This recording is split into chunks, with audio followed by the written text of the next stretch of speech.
Hey, it's Michelle Butt. Welcome to another edition of Hey, Let's Face It.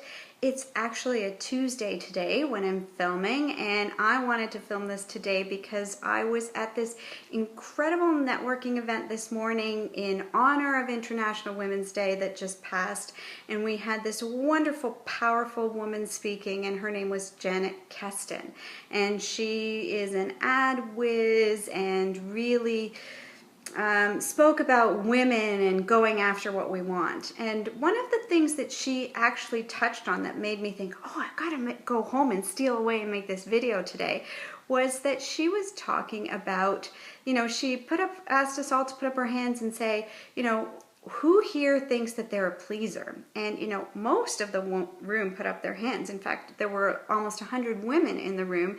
And she says, why do you think we all have a hard time saying no? And there were lots of reasons, and then this little breakout discussion that happened all around that, and it was really quite interesting. But what happened was it got me thinking. And one of the things I think that makes women want to identify so much with this pleaser mentality is that for the most part we seem to have this trouble setting boundaries. And that was one of the things that came up, was that, oh, women really have a hard time setting our boundaries, and that's why we're pleasers.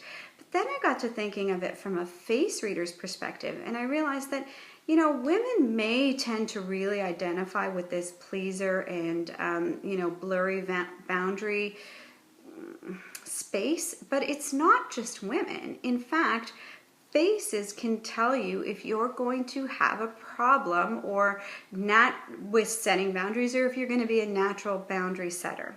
And the way that I look at it is that if you are someone who has an issue with boundaries, is that you tend to use this to set your boundaries. You are someone who is quite comfortable with boundaries drawn in pencil, and usually that would be someone who has a rounder face, more fullness to their face, overall fleshiness, something like mine. And it's this indication of someone with a really nurturing nature and this true desire to take care of others. And so of course it's easy to reach for that pencil when you're setting boundaries, because well, if you need something from me, I can just erase that line and walk across and help you and then come back over here.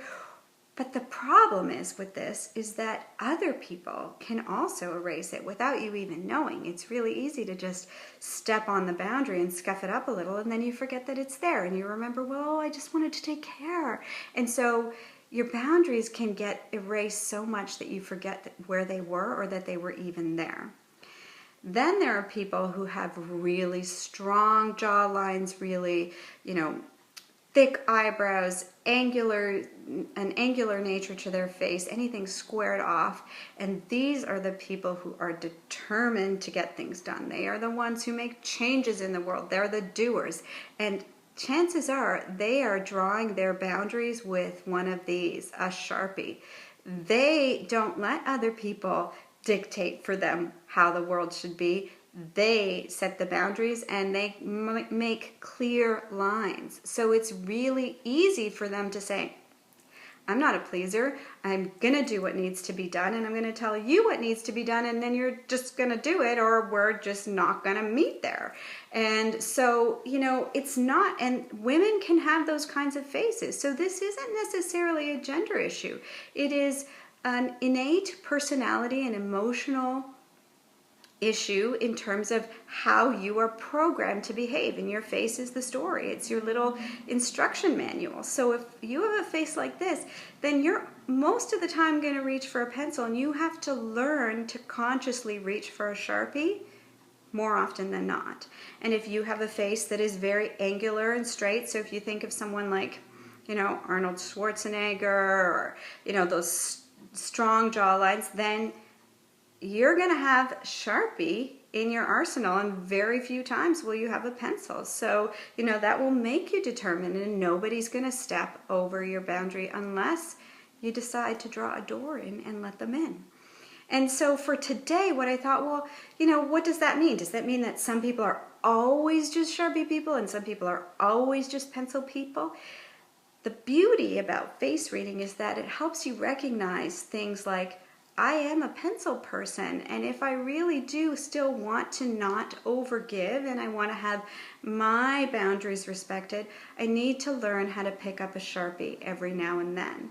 And I need to learn how to draw my boundaries in Sharpie and open up some doors in pencil that can then be erased and closed and maneuvered, so that I don't overgive. I don't feel like I'm always a pleaser and I never am able to get some of the things that I want or need.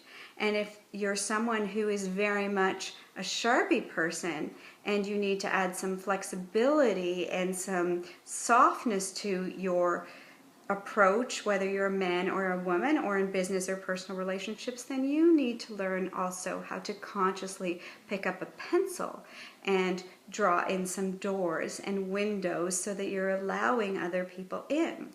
And, you know, in business and even personal relationships, just knowing these little things about boundaries will allow you to understand how to work with someone else, how to know that someone who's approaching you with lots of fullness and roundness in their face will tend to want to overgive, and then not how to take advantage of them, or how to understand, well, really, if you had a boundary, where would it be and what could we do to make sure that we don't overstep?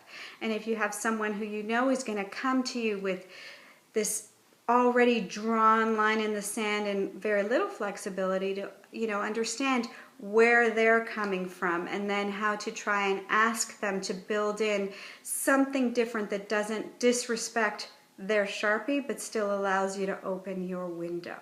So, you know, it was a really interesting talk this morning, and it got me really thinking.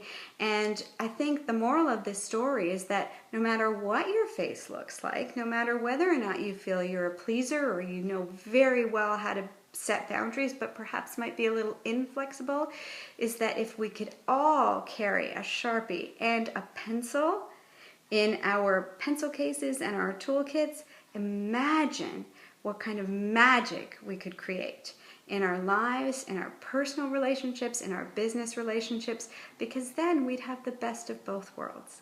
And, you know, that's what life is all about, and that's what really face reading is all about, is understanding your innate nature and then finding a way to find balance so that you can go with the flow of who you are, but not buck the current of the others that you come in contact with. So for today, enjoy your week, and if you're a pencil person, find a Sharpie. If you're a Sharpie person, find a pencil. Put them both in your toolkit and just see how your life could change. Or look in the mirror and see, you know, are you one of those two face shapes? Can you identify with one of those more often than not? And do you need to make some changes? And if you do, then I'm always here to help. So I'm Michelle Butt, and until next time, remember, every face does have a story to tell, and I can't wait to share yours with you very soon. Bye for now.